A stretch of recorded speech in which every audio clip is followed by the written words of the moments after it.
Hello and welcome to this coaching video. Before we get into the video, just want to make sure that you guys check out the server list that is now updated on our teamwork.tf page. So we recently added some new German servers, which are pretty good location, and everyone's still playing on Poland. What? Also, I often advertise the play.balancemod.tf and it brings you into this page. So if people are playing, you just click join and there you go. But that's not what we're going to be doing today. Today, we're actually going to be looking at me being kicked due to inactivity. No, that's not what we're doing. We are going to look at a demo from Hecc, one of our spies, because this is actually sort of like a coaching video where I'm going to demo review his play. It's not actually coaching because he's not here, but he's probably watching the video. So he's playing on the balance mod. Don't know which server, but he's going to play spy. And if you look down in the corner, he has a sapper recharge, and that's because he's using the red tape recorder. That is the sapper you can throw, and it will stun buildings. So we'll just see at his spy play and check out. If you look at his team composition, it actually allows him to play spy because they do have a lot of power. They have they basically have power, engineer, sniper, medic, and a spy, and that's it. So that means in this situation, he can absolutely play spy. Now, keep in mind, when you play spy, you got to get some value out of you playing spy because you're not actively participating in the fight, right? So what I mean by not actively participating in the fight is that when the gates start, I'm going to just slow it down here, you can see that Hecc isn't actually doing anything. The enemy doesn't even know he's there, right? So what is he doing? Not much, but right now it's like his team is down a player. But then again, blue team isn't in any position to really do anything about it either, so that's one thing to keep in mind. So he's just going to stand high for now. Like in the beginning of payload rounds, there's not much point in playing a spy, because usually medics and stuff will just pop everything. So he runs up here. This is a pretty good spot to go. I approve this. And he sees that there's two medics, and these medics are quite forward, and this medic with the Kritzkrieg is a prime target. So we just go in, Dr. Zarlo, that's our server operator. He just gets absolutely mowed down and misses the trick stab on Jameson and dies. So the first kill was on a medic that had expended his Kritzkrieg, so it was a good pick, but it didn't really matter much. But then in the beginning as spy, it doesn't really matter anyway in the start of a payload round, especially on defense. If it was offense, it would have been a different story. But now you can see that blue team has moved out a lot more, and he's getting into a pretty nice position here. Keep in mind, you want to be behind the enemy lines, and he is at the respawn, which you can't get any further back than that. So then we have a little rogue sniper here that went around, so he's looking, didn't find him, so he's just going to cloak again, and the sniper just did a roundabout, so he decloaks pretty far away where the sniper can't hear him, and gets a stab, and he's probably killed him before because he's currently dominating him in the first kill in the round. So now, by killing that sniper, ideally, the blue team should know that there's a spy. Of course, there's a lot of distraction going on. We have Enigmas here with the Flog Pyro just going around causing mayhem. So, yeah. So far, you can see he's not really participating much. Like, all he's done so far in this entire round is stab a sniper and a medic that would most likely have died anyway. So, he's going to kill the sniper, get the speed boost, and then gun down E-defeat. So, actually, he has done more than 2 kills. So, if he dies, it's fine. It's absolutely fine. He's just going to stand here, typing smack and chat. You don't have a sniping license, so you can't snipe. So this is actually a very good pick here, getting this heavy. Prevents push power for the enemy team, absolutely worth it. And then he just goes back here, sees that the snipers are still in position. We have a Pyro that's very busy with the man melter, so we can count him out. So pretty good patient play here. He's probably just gonna decloak behind here. Did E-defeat hear him though? Because he was literally right next to him. Did he hear him? And the answer is no, he didn't, and he dies for it. But now he's kind of revealed himself. Like, if you hear the screams and pay attention, you will know that there's a spy here. And top stack, he's a guy who knows things. He knows to run back into spawn, and then right back out as the spy cloaked in front of you. And E-defeat complaining that he cannot hear him. And actually, there's actually a missed opportunity there, because you can see that the medic is actually covered in gas. That means if this is the balance mod, if you shoot him, the medic will explode and take 45 additional damage. But you can see it wears off, like,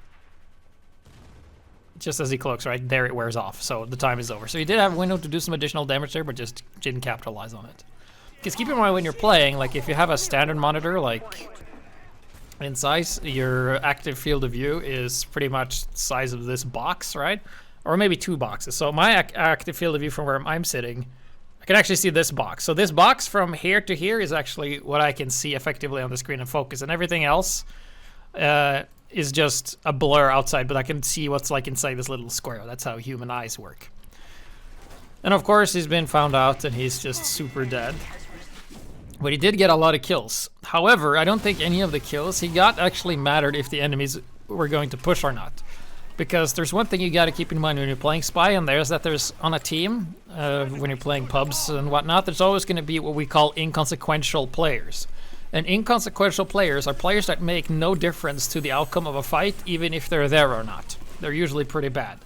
But the difficulty by playing Spy is that you also kind of have that role where you don't really contribute much unless you actually do something. Like this guy, yeah, sure, he gets the kill on the quality count that had pretty low life, but I do think, if I didn't see incorrectly, there was... No, there... I could have sworn I saw someone. Anyway, he might have died to something else, and he wasn't really in an opportune position here. So Jameson here prevents a backstab, and he gets found out.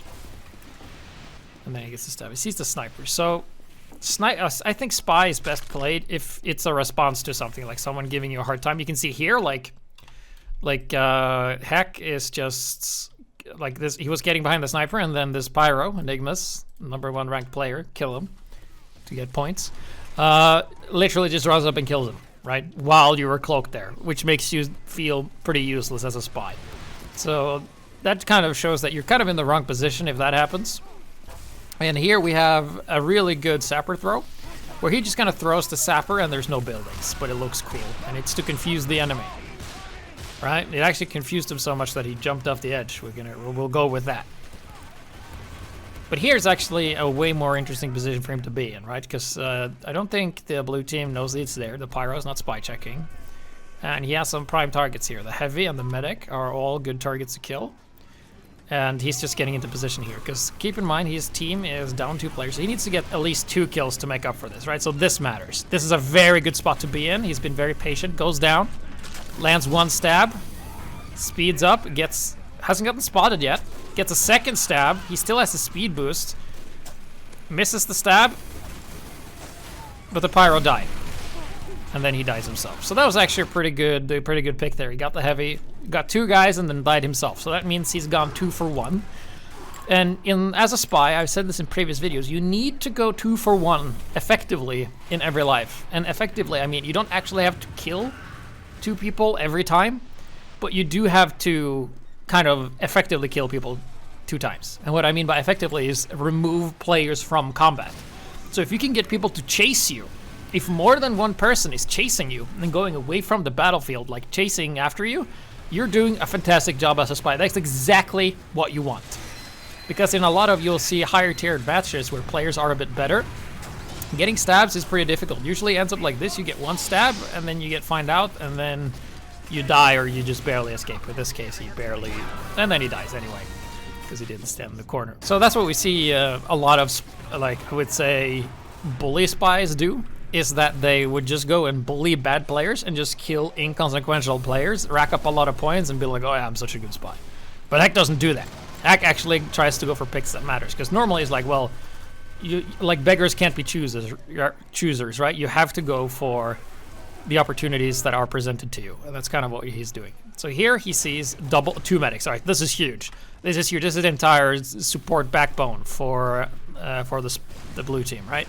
So here Hecc needs to get something nice done. So the medic kind of just jump off and he just goes for a sap, and doesn't really go anywhere. But it doesn't matter. If you look in the kill feed, the medics are dead, right? The medics are dead. So what Hecc did actually didn't kill the sniper again. Okay, well, you can see that the kills he's getting so far hasn't been the most influential. He did get a couple of nice stabs, but other than that, I wouldn't say that Hecc here has contributed in a major way to his team, because you can see like we saw the medics, who was in a prime position to kill him, didn't get the kill, but then someone else did. And that's kind of sort of the difficulties with Spies. Like, well, what if they attack and they just lost the engagement anyways? Your decoration at that point. So Unfortunately, this demo isn't as long as I would like it to be, because normally I would like to see a complete game, like an entire round. So keep in mind, you can submit this too. Like if you just submit a demo, I'll include how and where to send it in the description. You can send it in and I can review a demo here. So I would say that there was some pretty decent spy plays here. There isn't really enough for me to go on what to work on, except maybe look onto the situation to play spy more, because I didn't have enough information here to really get a feel for how you like to play spy. But yeah, that was a short video. Hope you liked it. Be sure to check out the Balance Mod servers. Once again, the links for this is in the description. Play.balancemod.tf, and if you go to teamwork.tf, the link for this will be in the description. And like I said, if you have any demos that you would like me to review, look over your playstyle and stuff like that, like this, please submit it, and please submit a complete round, because 9 minutes of gameplay isn't going to be enough, especially as a spy that requires, I would say, a lot of, because there's like a spy has a lot of things happening to him that is out of your control, right? So just keep that in mind. All right, I'll see you in the next video.